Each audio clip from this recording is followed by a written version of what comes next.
Hey everyone. In today's video, I want to go over the 6 behavioral signals that drive neuroplasticity.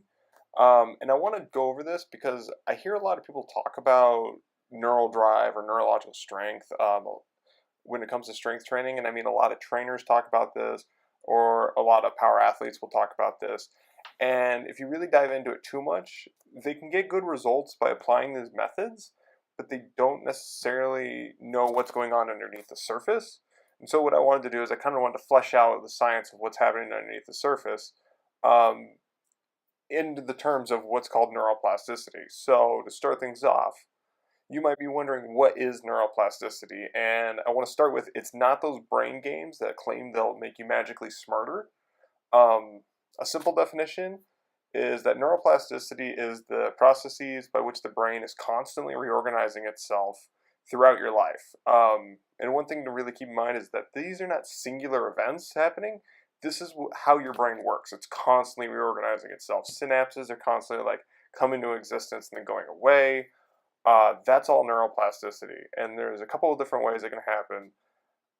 We're going to focus on, for the majority of our conversation, what's called synaptogenesis, which is the creation of new synapses.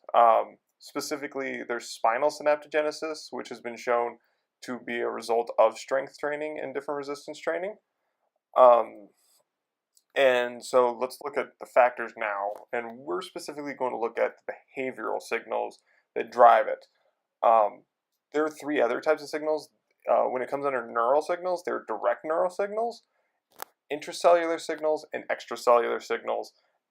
Those are kind of beyond the scope of what I want to do in this video, honestly, because behavioral signals will pertain to the ways that we actually train and what we do when we train, and they're the things that we kind of modify. And honestly, by the end of this video, I'm hoping that you're just going to kind of look back and go, hey, I knew most of that, but now I know a little more about all those things, because this isn't new information. A lot of trainers really successfully apply this information.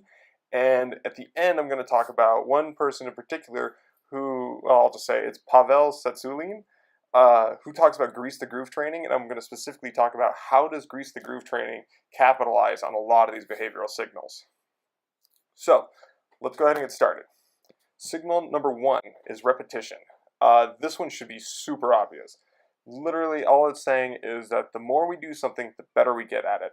Just simple enough. You need constant exposure. You can't read a bunch about how to deadlift correctly and then go into the gym and just do it perfectly the first time. Like, you need constant exposure, and the more you do it, the better you'll get at it. So that's all repetition is saying, is that you kind of constantly have to keep working at it, and the more repetition you can get in, the better. Signal number 2 is intensity. So the more intense something is, the more it demands of our nervous system. So this is really what's really interesting. For a lot of powerlifters, they'll lift more than 85% of their 1 rep max usually, and they're usually the people I hear talk about, this develops neurological strength, and it does. What it does is their nervous system is becoming better adapted at communicating with the muscles that actually facilitate that lift under that load. I think this is why that, if you're one of those people who goes into the gym and guess what, you can lift, 20 pounds, you can do bicep curls with 20 pounds for like 100 reps. Well, that's not really going to make your deadlift any better. Like, that's not going to make, you're not even going to be able to like necessarily do bicep curls with heavier weight. It's because you're not really trained for the intensity. Likewise, if you're really good at like generating that intensity for that big lift, you may not be able to do a lot of reps. So intensity is kind of a funny one. I think it really pertains a lot to the powerlifting aspect of things.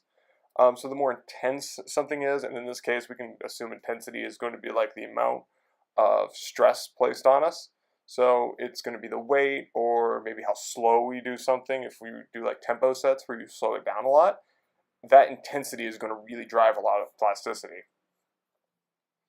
So signal number 3 is called timing or coordination. I like to substitute coordination in there because I think timing can be a little misleading. And this one is best summarized into that phrase, neurons that fired together, wired together. And sometimes that's called Hebbian learning. And basically, let's say you have a part of your brain that's going to control for your fingers moving, and then a part of your brain that's going to control for your wrist moving. If you know something about motor maps, you know exactly where I'm going with this. If you don't, that's okay. But then let's take, so we have the wrist and hand moving. Now let's also say there's a separate part of the brain that controls the shoulder movement. So it controls the shoulder going forward like that. If I'm a volleyball player, I consistently will make that motion of the shoulder, hands, and wrist all moving together a lot, and suddenly all of these signals are together in time. They're coordinated, and suddenly they'll get wired together, and you'll see, like, if you measure motor maps, you'll start to see a part of the brain that literally controls for that fluid movement, that all of those coordinations. And so this really pertains to our form, really. So let's imagine like a deadlift setup. If you just started learning how to deadlift and you go to the weight and you start pulling way too much, if anybody's read any of my articles, I mentioned plenty of times how I was an idiot when I first started to deadlift, and I've had a hell of a time like kind of rewriting my form because of that.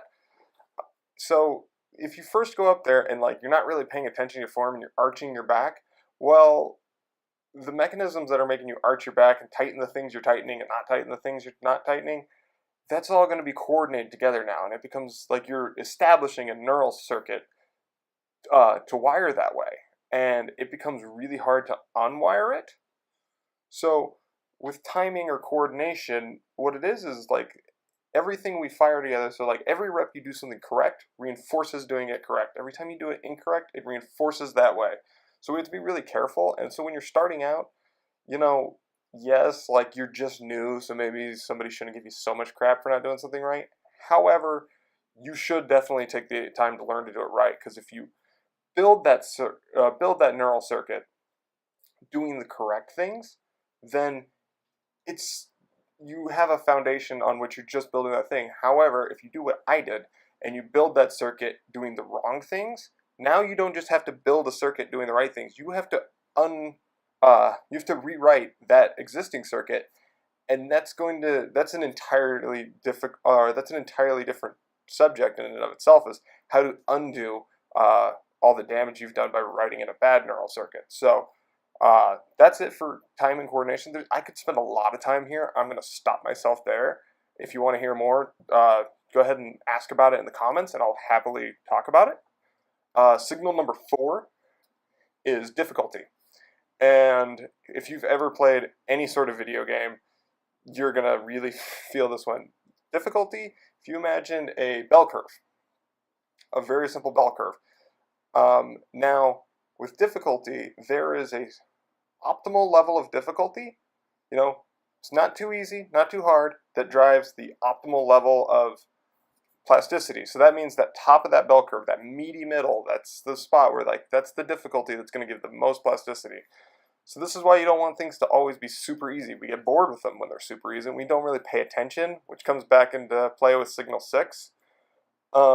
If things aren't difficult, we don't pay attention, we don't really care. But if they're too difficult, we give up. So we need it to be just difficult enough. And this is where the way we progress, like people who write progressions, they either always saying, okay, I always want to be in like 90% of my 1 rep max, because that's difficult for them to do, but they can do it, and that's going to drive that specific type of plasticity really well. Versus, we've all seen that trainer who takes somebody to the gym, they haven't been to the gym in forever, and he basically sends them out and they can't walk, and they don't want to come back to the gym. Well, he made it too hard on them. And the trick is with this signal is to really find that optimal level of difficulty that's going to give you the best level of plasticity. So signal number 5, this is specificity. This one's pretty obvious. Basically, for a really exaggerated example, specificity states that working on your bench press isn't going to help your sprint, like flat out. Yes, there are exercises, the deadlift, the squat, that if you get really strong with them, they're going to help a lot of other exercises. However, if you're like a sports-specific athlete, you really need to work on things that are going to help you with that specificity. So, let's break it down really simple. If I want to get really good at my squat. So say if I've had a lot of trouble with my squat, probably one of the best things I can do is, squat. That's it.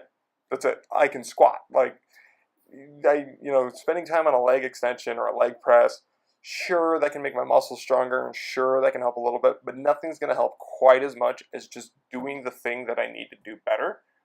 And so, if you have trouble squatting, you can do box squats, like you can scale it. But the trick is you need to have it be very specific to your action. We can elaborate on this, I know, Joe DeFranco, who, if you don't know who Joe DeFranco is, amazing strength trainer. Just look up Joe DeFranco. I'm not going to do him any justice here. But Joe DeFranco, when working with like sprinting athletes, will have them do things like rack pulls, because it's getting over inertia. And what he's doing is he's finding that very specific thing they have to do. They have to overcome their inertia, and he's then distilling it into a weightlifting exercise. So that's ways that specificity can translate to different exercises. But specifically, like, specificity states that plasticity is going to happen in response to the stimulus it gets. So, working on overcoming inertia is going to then help you overcome inertia in later things, even if that is cross things. But again, working on your bench press isn't going to help your deadlift. All right. And so lastly, signal 6. This is salience. Basically, salience is, why is this important to you? If something's not important to you, you're not going to care about it. First example I want to give is one of the studies they did for this. What they did was they took rats, and they would have these tones that would play, just like different music tones or whatever. And on a certain tone, one rat got shocked. And then at a certain volume, another rat got shocked. And what they found was, when they measured for plasticity, and again, that's motor maps, there are ways to literally measure plasticity, we're not going to go too much into that. But when they measured the amount of plasticity, they found was rat A only responded to specific tones, and especially the tone that the rat got shocked on. That rat would had a huge sensory map for that, versus the second rat only responded really and had plasticity in response to the volume, so the change in volume that happened. So, we're only going to have plasticity when it's important to us. So, and that's like another thing, especially trainers, you need to look out for. If you're having people do certain exercises, explain to them why it's important, and really try to make them feel as though it's important. Like, really be specific. Like, if you have an elderly client come in and they really want to be able to pick up their grandkids, okay, when you have them learn how to do, a kettlebell deadlift or something, tell them, pretend this is your grandchild, and you'll suddenly see a lot more development happen. And that's that salient aspect coming in. People have to really feel as though it's important. And if they don't feel like it's important, why bother? And, it's really simple. Like, this is why, you're going to make so much more progress if you actually sign up for a competition, like specifically a performance competition, like a powerlifting meet. Then all of a sudden, it's important to you to deadlift more than the other guy. Like, before it was just your ego, but now it's important. Like, now you're in a competition, there's something on the line. So that does change things quite a bit. Okay, so in summary, the 6 signals are repetition, intensity, timing or coordination, difficulty, specificity, and salience. And like I said at the beginning, I do want to go over what's called Grease the Groove training. And Grease the Groove is popularized by Pavel Tsatsouline. Again, if I'm saying that incorrectly, sorry. But basically, I think my favorite example that Pavel ever gave for it, he was talking about a gym owner who basically would work with people, and what he did was he was working towards building a bigger deadlift. And he basically set up a barbell in the corner of the gym that he put 500 pounds on. And what he would do is, or he put 600 pounds on, I'm sorry. And what he would do is, he'd work with somebody, and every hour and a half, I think, or maybe it was every 2 hours, he would go over and he'd pull it for, I want to say 2 to 5 reps. I could be getting this story wrong, but He'd pull it for 2 to 5 reps, he'd set it down, and then he'd go, back to do what he was doing. Like, he didn't have a workout in, he would just do it like that. So that he would get a lot of repetitions in that throughout the day. 600 pounds is really intense.